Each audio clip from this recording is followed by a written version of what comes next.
Aku telah mengumpulkan hadis-hadis Rasulullah Shallallahu Alaihi Wasallam yang menceritakan tentang Imam Mahdi.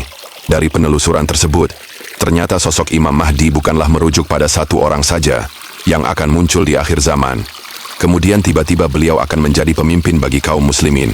Namun ternyata ada 3 orang yang tergambarkan dengan jelas sebagai sosok Imam Mahdi.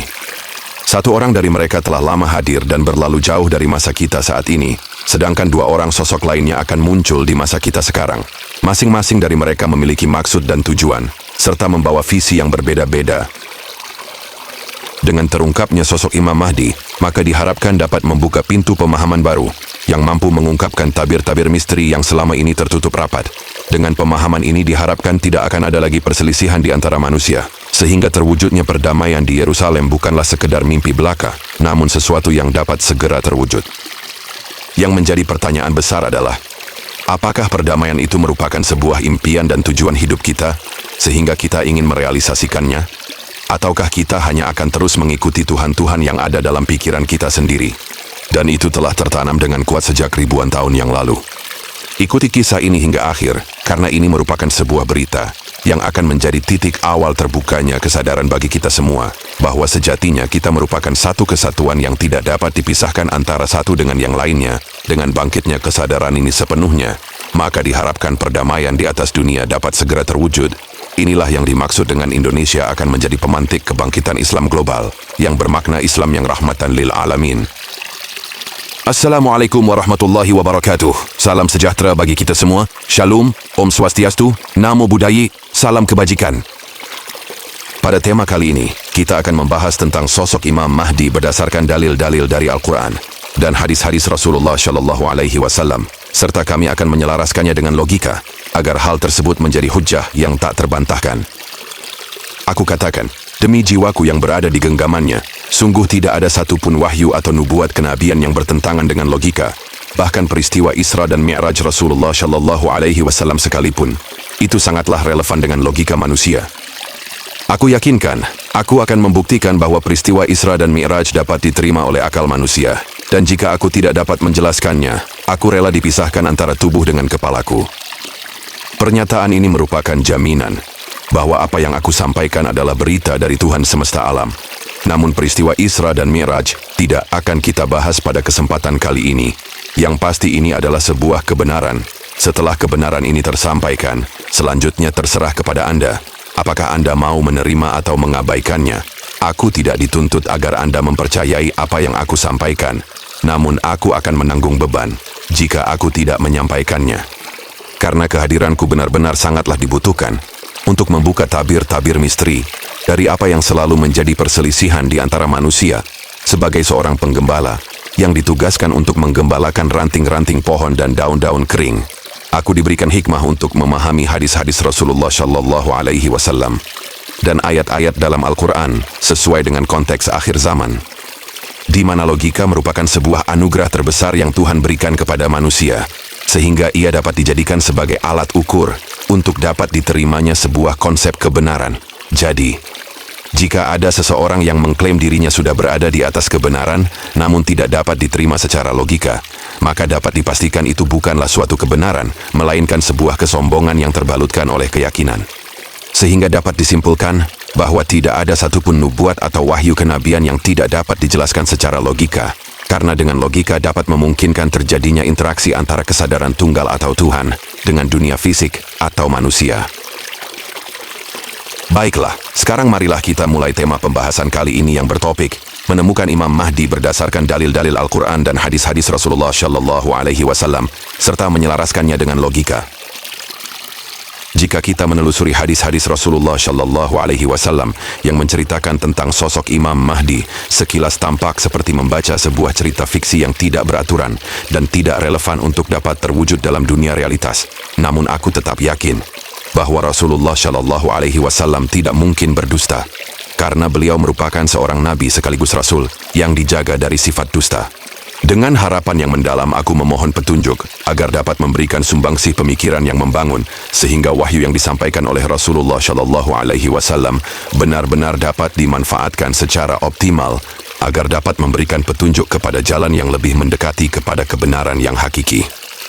Kesimpulan dari hadis-hadis yang menceritakan tentang Imam Mahdi yang disebutkan akan menjadi pemimpin bagi kaum muslimin, bahkan beliau akan memimpin dunia, ternyata bukanlah merujuk pada satu orang sosok yang tiba-tiba muncul pada akhir zaman, melainkan itu menggambarkan tentang 3 orang yang mendapatkan petunjuk. Dan dalam hadis Rasulullah disebutkan sebagai Imam Mahdi. Dari pemahaman ini benang merah mulai terurai, dan kita dapat menemukan setitik cahaya terang yang muncul di dalam ruang gelap, dan dapat dijadikan panduan di dalam memahami pemahaman yang lebih luas dan jelas, di dalam menafsirkan siapakah sosok Imam Mahdi yang sesungguhnya. Dari ketiga orang sosok yang tergambarkan sebagai Imam Mahdi, 1 orang di antaranya telah hadir, serta jauh berlalu dari masa kita sekarang, dan 2 orang sosok lainnya akan hadir pada masa kita saat ini. Masing-masing dari mereka memiliki maksud dan tujuan, serta membawa visi yang berbeda untuk apakah mereka dihadirkan. Pencarianku tentang sosok Imam Mahdi berawal dari sebuah hadis yang diriwayatkan oleh Muslim yang berbunyi, Al-Mahdi akan mengumpulkan pasukannya untuk menghadapi Dajjal, dan mereka akan berperang melawan Dajjal. Poin penting dari hadis ini adalah bahwa Imam Mahdi akan berhadapan langsung dengan Dajjal.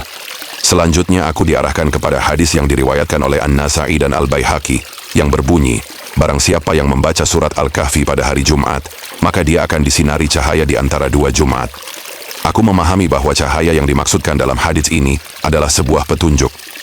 Melalui perenungan yang mendalam dan panjang, aku dianugerahi pemahaman bahwa surat Al-Kahfi penuh dengan pelajaran yang relevan untuk mengupas misteri akhir zaman, terutama yang berkaitan dengan peran Imam Mahdi dan fitnah Dajjal, serta sosok Isa Al-Masih. Kemudian aku teringat dengan sebuah hadis yang diriwayatkan oleh Imam Muslim dari Abu Darda yang berbunyi, barang siapa yang hafal 10 ayat pertama dari surat Al-Kahfi, maka ia akan terlindungi dari Dajjal. Aku memahami makna dari hafal atau membaca dalam hadis tersebut. Bukanlah sekedar menghafal atau membaca agar terhindar dari Dajjal, melainkan memahami dan membaca situasi zaman serta kondisi yang tergambarkan dalam surat Al-Kahfi, khususnya pada ayat 1 hingga 10. Pemahamanku semakin diperkuat ketika aku merenungi ayat 60 hingga 64 dalam surat Al-Kahfi yang mengisahkan tentang perjalanan Nabi Musa bersama muridnya dalam pencarian seorang sosok yang dianugerahi ilmu oleh Allah Subhanahu wa Ta'ala. Karena Nabi Musa bermaksud ingin belajar tentang ilmu yang telah dianugerahkan kepadanya.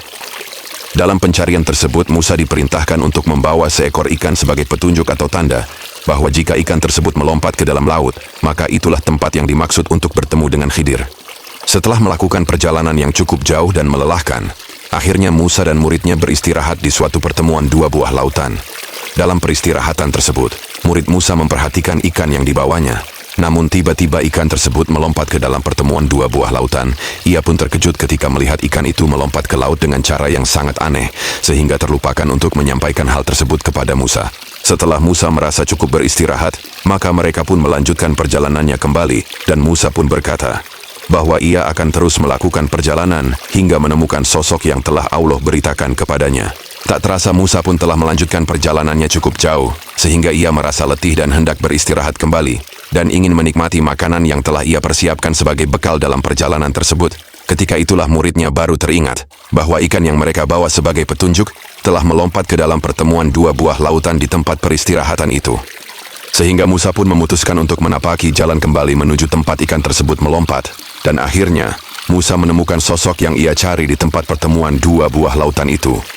Kisah Musa ini menginspirasi perjalananku di dalam pencarian terhadap sosok Imam Mahdi. Melalui perenungan panjang dan mendalam, akhirnya aku menemukan poin-poin penting yang terkait dengan Imam Mahdi. Poin-poin penting terkait Imam Mahdi yang dapat dikaitkan dengan kisah Nabi Musa dalam pencarian terhadap Khidir. Pertama, teladan. Kisah ini memberikan teladan yang mulia, yaitu walaupun seseorang telah memiliki banyak ilmu, hendaknya ia tidak merasa paling pandai, namun sebaliknya dia harus tetap rendah hati mau belajar, serta tidak malu untuk menerima masukan, bahkan dari orang yang dianggap bukan ahli ilmu dari kalangan mereka sekalipun.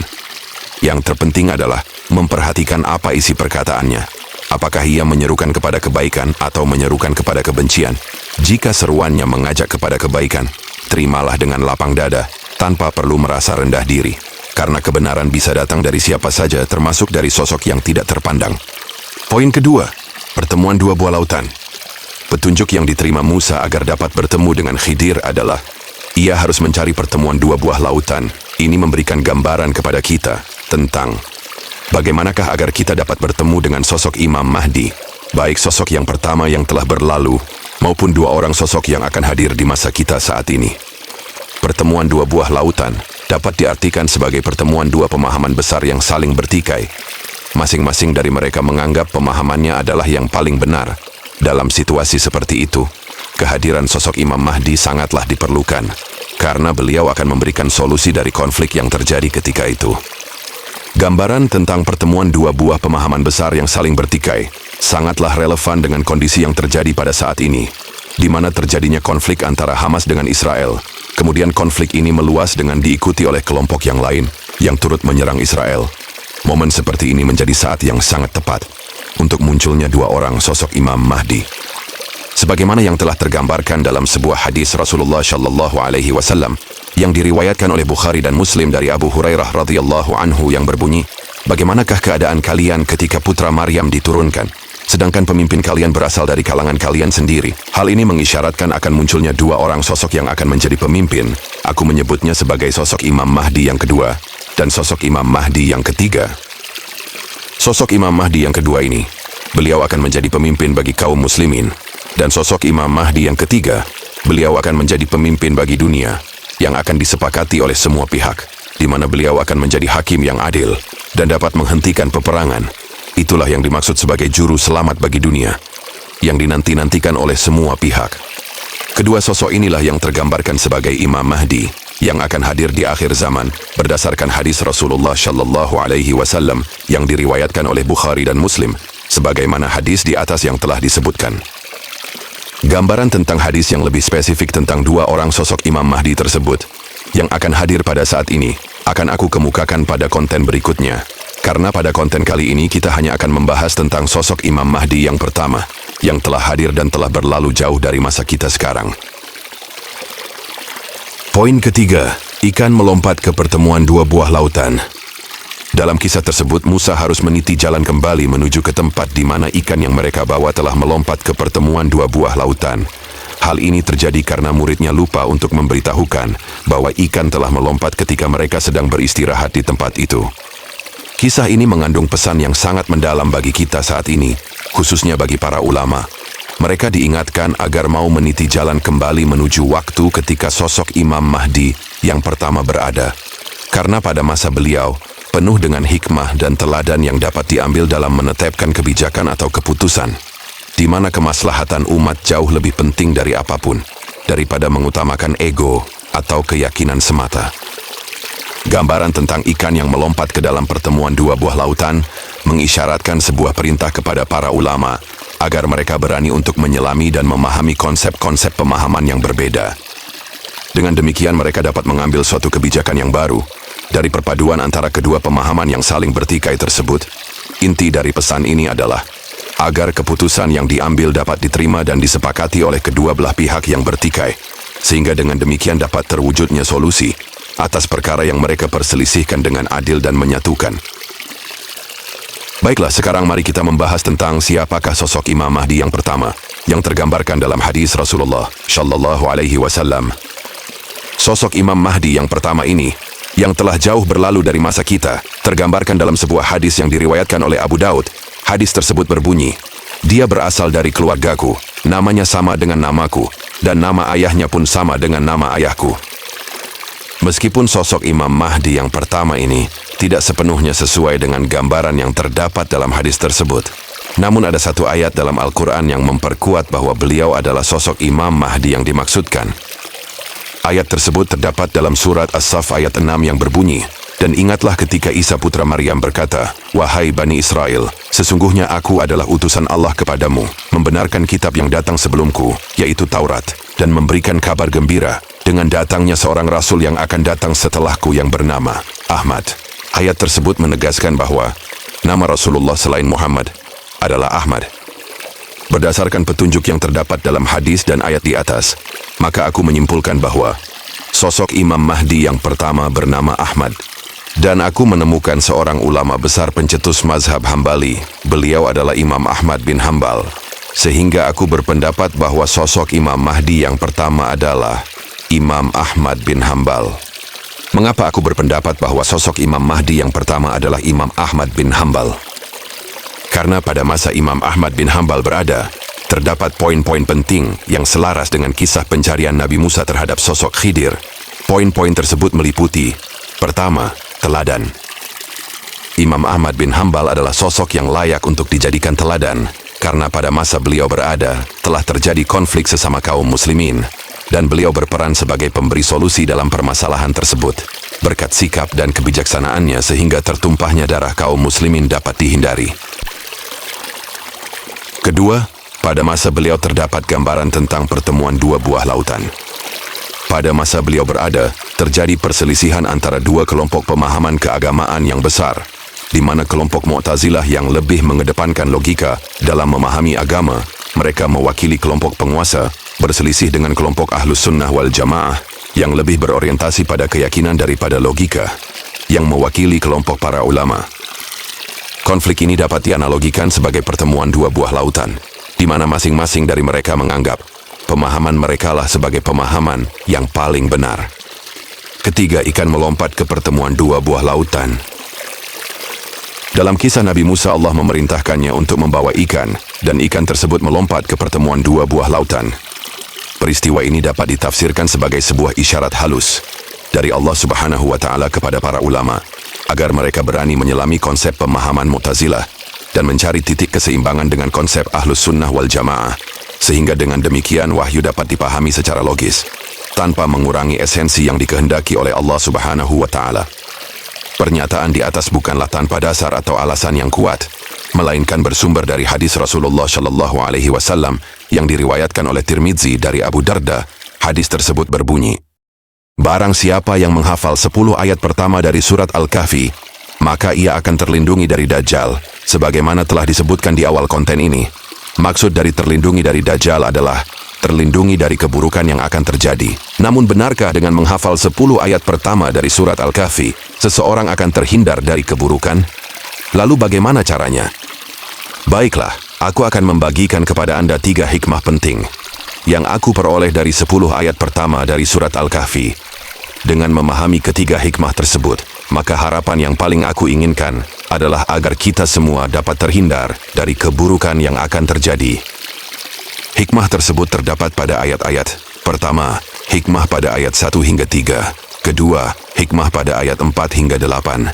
Dan ketiga, hikmah pada ayat 9 hingga 10.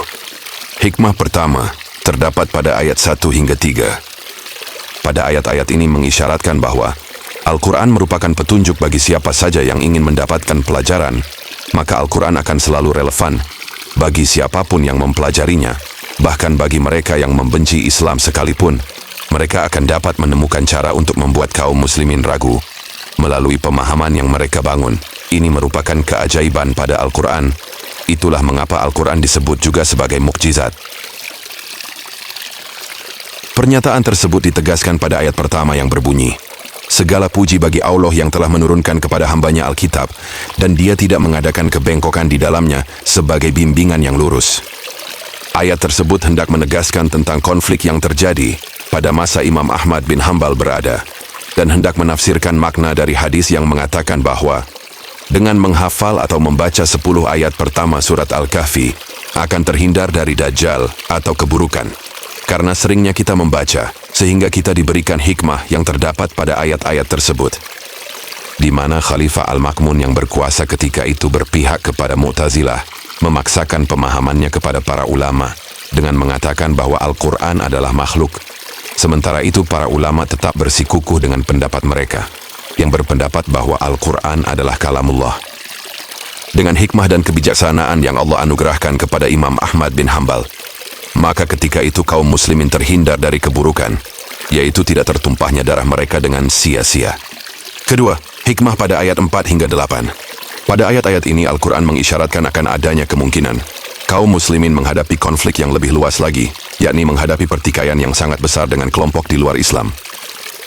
Dalam menyikapi kemungkinan terjadinya pertikaian tersebut, Al-Quran mengajarkan agar kita tidak membiarkan perbedaan itu menyakiti diri sendiri atau menzalimi orang lain, karena ujian sejati atau perintah Allah adalah bagaimana kita dapat memberikan yang terbaik kepada sesama manusia, terlepas dari keyakinan atau agama mereka.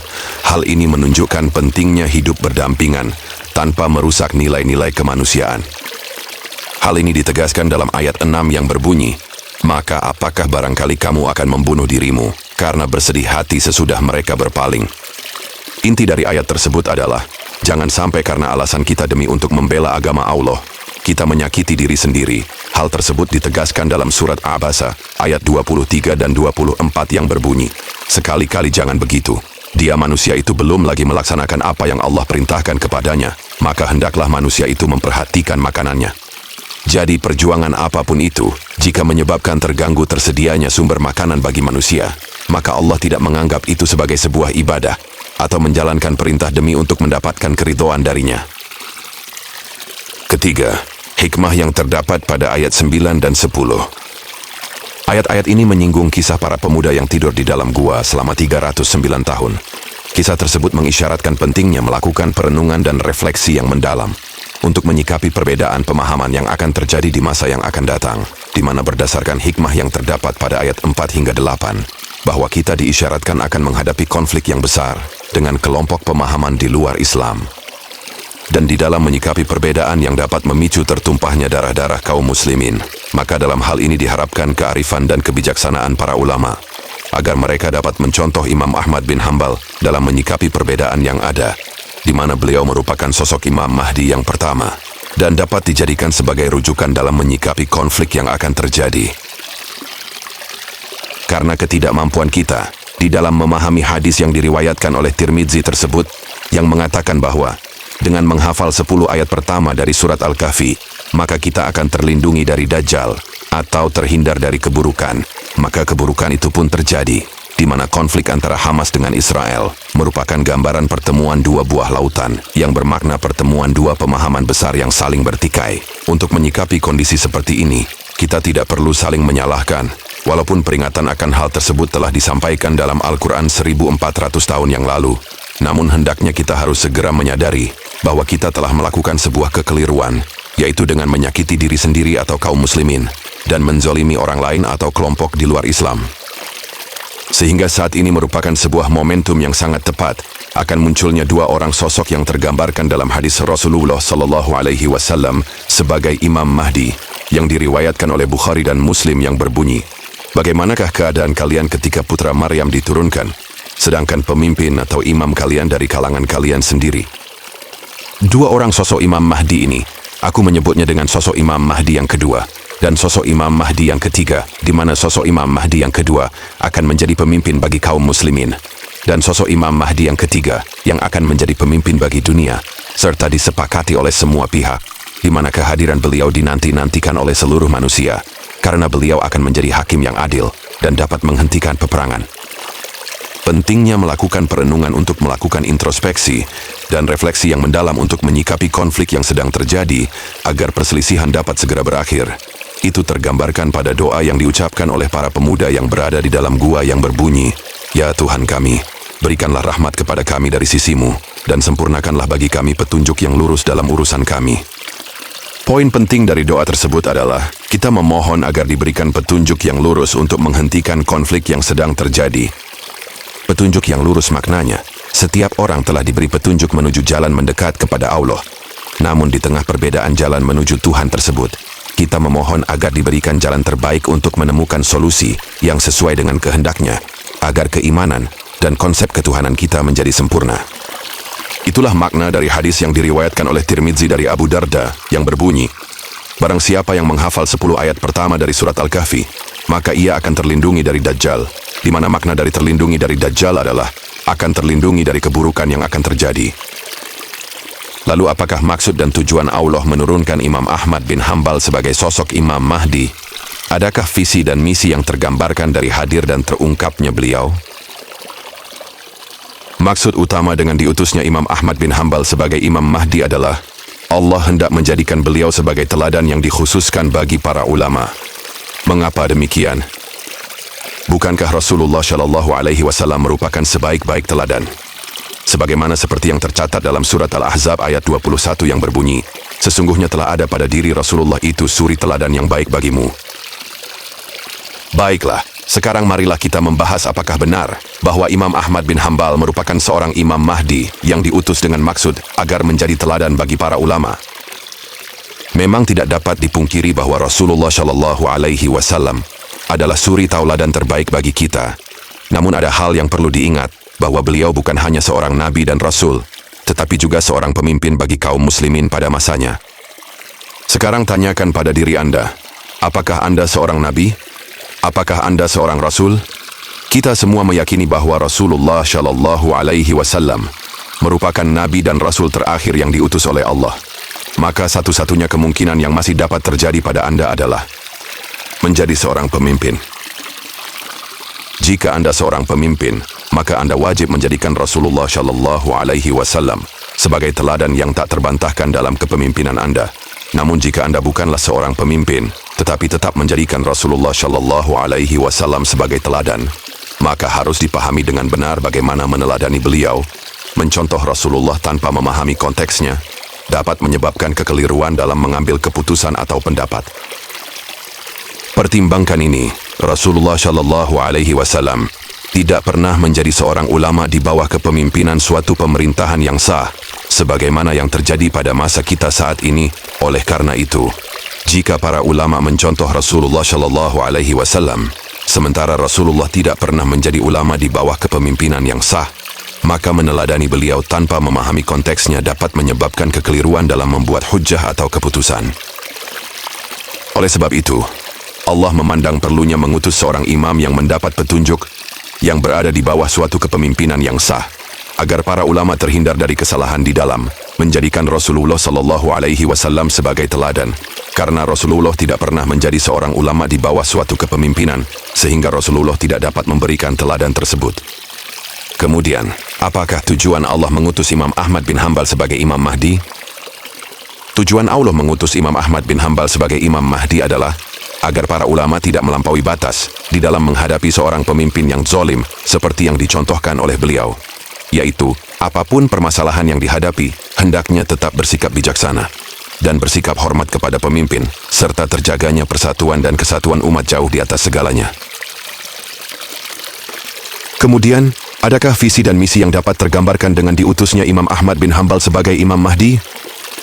Visi yang tergambarkan dengan hadirnya Imam Ahmad bin Hanbal sebagai sosok Imam Mahdi adalah untuk mewujudkan Islam sebagai agama yang rahmatan lil alamin.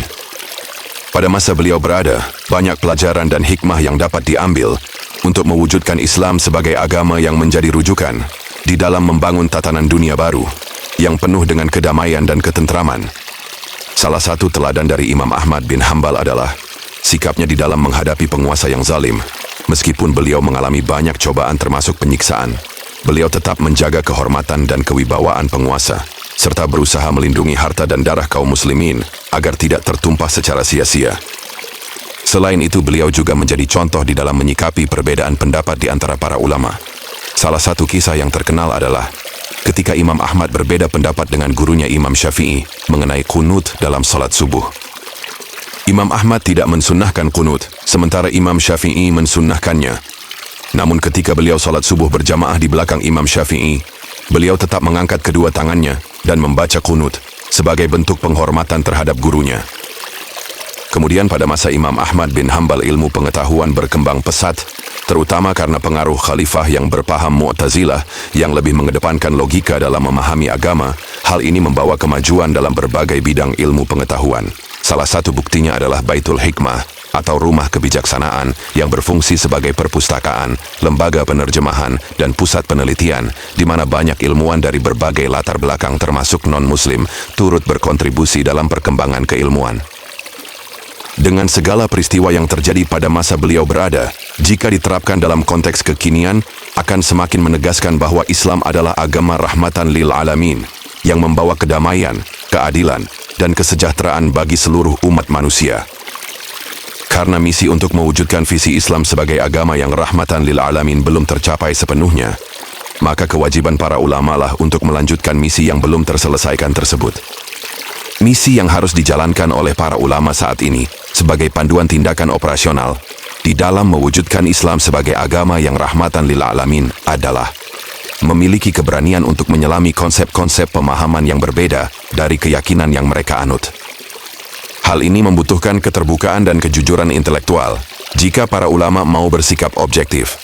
Banyak contoh yang tergambar dalam hadis Rasulullah maupun dalam Al-Quran Salah satunya terdapat dalam hikmah yang terdapat pada kisah pencarian Musa terhadap Khidir, di mana ikan yang Musa bawa melompat ke pertemuan dua buah lautan, yang bermakna agar para ulama berani untuk melakukan penyelaman konsep yang berbeda dengan mereka.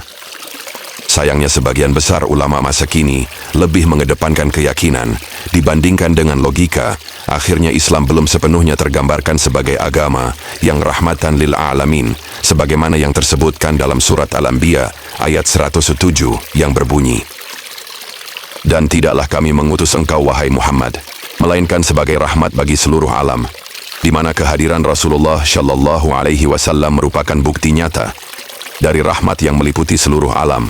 Oleh karena itu penting bagi para ulama untuk mempertimbangkan suatu sudut pandang dalam memahami konsep ini, di mana Allah Subhanahu wa Ta'ala telah menganugerahkan manusia dengan akal atau logika sebagai salah satu karunia terbesarnya. Dengan akal kita dapat memilah dan memilih antara mana yang lebih baik dan mana yang lebih benar. Bahkan kemajuan teknologi serta informasi yang kita nikmati saat ini juga merupakan hasil dari penggunaan akal dan logika. Maka timbul pertanyaan, mungkinkah wahyu atau nubuat yang terangkum dalam agama bertentangan dengan logika, sementara logika menjadi landasan utama dalam semua teori dan konsep yang ada? Pandangan ini dapat menjadi hujah bagi para ulama, agar berani menyelami pemahaman yang lebih luas, termasuk menyelami konsep pemahaman Mu'tazilah, yang menekankan penggunaan logika.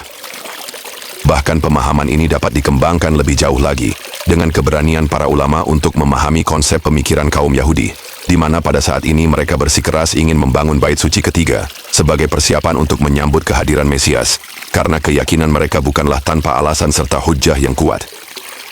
Aku bersumpah demi jiwaku yang berada dalam genggamannya, bahwa jawaban atas pertikaian antara kaum muslimin dan Yahudi mengenai pembangunan bait suci ketiga sebenarnya telah terjawab dan itu terdapat dalam Injil. Bukankah ini sesuatu yang mengejutkan?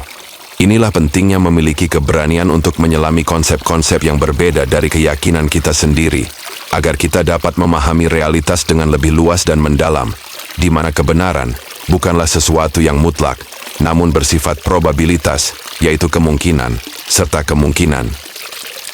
Di dalam menyikapi sesuatu yang serba kemungkinan ini, maka Allah berkata di dalam surat At-Tin ayat 7 hingga 8 yang berbunyi, "Maka apakah yang menyebabkan mereka mendustakanmu tentang hari pembalasan setelah adanya keterangan-keterangan itu? Bukankah Allah hakim yang paling adil?" Ayat di atas hendak menegaskan bahwa ketika kita menghadapi pemahaman yang berbeda, hendaknya kita menyerahkan segala persoalan tersebut kepada Tuhan dan tidak menjadikan diri kita sebagai Tuhan itu sendiri. Hal ini perlu dipahami oleh setiap individu, terutama para ulama, agar saat menjelaskan konsep keyakinan, mereka menanamkan kebijaksanaan bahwa konsep ketuhanan yang mereka kemukakan bukanlah satu-satunya jalan keselamatan, melainkan konsep tersebut hanya berdasarkan pembelajaran, pengamatan dan perjalanan hidup mereka di dalam memahami wahyu. Penting untuk menanamkan sikap toleransi yang realistis kepada umat, di mana ciri utama dari toleransi tersebut adalah timbulnya rasa saling menghargai yang tulus, bukan sekedar ucapan belaka, melainkan terrealisasi dalam tindakan nyata. Karena konsep kebenaran yang kita miliki hanya bersifat probabilitas, sebagaimana ditegaskan dalam Al-Quran surat Al-Kahfi ayat 109 yang berbunyi, "Katakanlah, kalau sekiranya lautan menjadi tinta untuk menulis kalimat-kalimat Tuhanku, maka habislah lautan itu sebelum selesai ditulis kalimat-kalimat Tuhanku, meskipun kami datangkan tambahan sebanyak itu pula." Ayat ini menunjukkan bahwa konsep kebenaran yang kita miliki hanyalah sebagian kecil dari keseluruhan kebenaran ilahi, karena kita tidak akan mampu menuliskan seluruh kalimat-kalimat Tuhan secara utuh. Hal ini sejalan dengan teori ilmu pengetahuan modern, khususnya fisika kuantum yang menyatakan bahwa pengamatan dapat mempengaruhi realitas. Konsep ini juga dapat dibuktikan melalui Al-Quran, di mana ketika Anda mengamati Al-Quran, maka Al-Quran akan sesuai dengan realitas Anda. Itulah mengapa Al-Quran disebut juga sebagai mukjizat. Itulah perjalananku di dalam mengembalakan ranting-ranting pohon dan daun-daun kering, agar dapat difahami secara logika, untuk membuktikan bahwa wahyu atau nubuat kenabian tidak bertentangan dengan akal, karena akal merupakan anugerah terbesar yang Tuhan berikan kepada manusia. Untuk tema selanjutnya kita akan membahas tentang siapakah sosok Imam Mahdi yang kedua, yang akan menjadi pemimpin bagi kaum muslimin. Semoga ini dapat menambah wawasan kita semua bahwa sejatinya kita merupakan satu kesatuan yang tidak dapat dipisahkan, karena Tuhan menciptakan perbedaan bukan untuk saling bertikai, melainkan untuk menggambarkan keagungan dan kebesaran, serta kemuliaannya dengan konsep keyakinan yang berbeda. Terima kasih atas waktu berharga yang telah Anda berikan untuk menyimak pemaparan ini.